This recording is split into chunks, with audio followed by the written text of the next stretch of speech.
என் அன்பு மகனே, மகளே, இன்றைக்கு நான் உங்களுக்கு தரும் வாக்குத்தத்த வசனம். நான் உன்னோடு இருந்து, நீ போகிற இடத்திலெல்லாம் உன்னைக் காத்து, இந்த தேசத்துக்கு உன்னை திரும்பி வரப் பண்ணுவேன். நான் உனக்குச் சொன்னதைச் செய்யுமளவும் உன்னைக் கைவிடுவதில்லை. ஆதியாகமம் அதிகாரம் 28:15. நான் மரண இருளின் பள்ளத்தாக்கிலே நடந்தாலும் பொல்லாப்புக்குப் பயப்படேன்.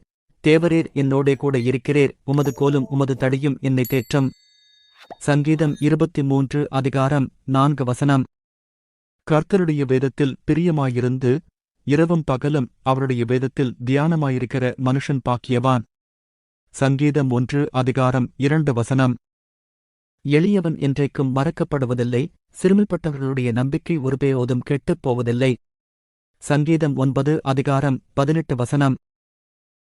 நான் உங்களைத் திக்கற்றவர்களாக விடேன். நீ பட்டணத்திலும் ஆசீர்வதிக்கப்பட்டிருப்பாய், வெளியிலும் ஆசீர்வதிக்கப்பட்டிருப்பாய். உனக்குச் சந்தோஷமும் மகிழ்ச்சியும் உண்டாகும்.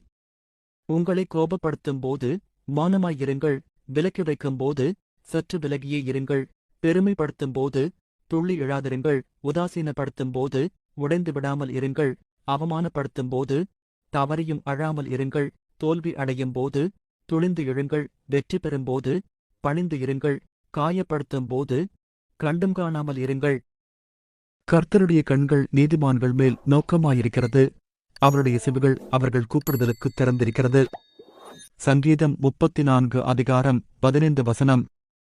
நீங்கள் என்னை விரும்புகிறீர்களா? ஆம் எனில் இந்த வீடியோவை தவிர்க்க வேண்டாம். ஏனென்றால் சிறிது நேரம் உங்களிடம் பேச வந்துள்ளேன். இந்த நாள் உங்களுக்கு ஆசீர்வாதமாயிருக்க நான் தரும் வாக்குத்தத்தம் இது. கர்த்தராகிய இயேசு கிறிஸ்துவை விசுவாசி, அப்பொழுது நீயும் உன் வீட்டாரும் இரட்சிக்கப்படுவீர்கள். அப்போஸ்தலர் அதிகாரம் 16:31. இன்றைய வாக்குத்தத்தம்: நீ கையிட்டு செய்யும் எல்லா காரியங்களிலும் உன்னை ஆசிர்வதிப்பார். உபாகமம் 15:10.